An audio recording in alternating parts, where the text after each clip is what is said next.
Hello, మన grandma TV స్వాగతం అండి. నేను ఈరోజు చెప్పబోయేది మా కొబ్బరి మామిడికాయ పచ్చడి అండి. చాలా చాలా టేస్టీగా ఉంటుంది.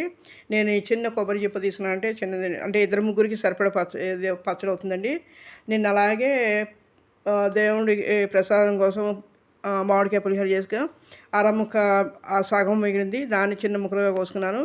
ఈ చిన్న చిప్పకి సగమే పట్టాయండి, ఆ ముక్కలు కూడా అన్నీ పట్టలేదు. దాన్ని ముందుగా కావాల్సినవి మినప్పప్పు, ఆవాలు, మెంతులు, ఎండుమిర్చి అండి.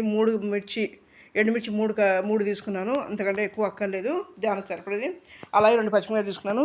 ఈ కొబ్బరిను మామిడికాయ చిన్న ముక్కలుగా తరుక్కోవాలి.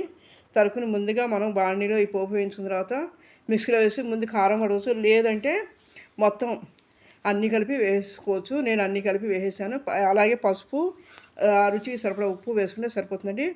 ఒకసారి గ్రైండ్ చేసుకోవాలి. కొద్దిగా ఇదిగా ఉంటే కనుక మళ్ళీ బాగా మిక్సీ పడితే మెత్తగా అవుతుంది. ఇది వేడివేడి అన్నంలో చాలా టేస్టీగా ఉంటుంది. మంచి టేస్ట్ బాగుంటుందండి. ఇది 2 రోజులు ఉంటుంది, ఎందుకంటే బయటైనా ఉంటుంది, కాదే ఫ్రిడ్జ్లో పెట్టినా మంచిది. వేసవికాలం కాబట్టి పాడవకుండా ఉంటుంది. ఇది ఇద్దరు ముగ్గురికి సరిపోతుందండి, ఒక్కరోజుకే సరిపోతుంది ఈ క్వాంటిటీ. అదండి.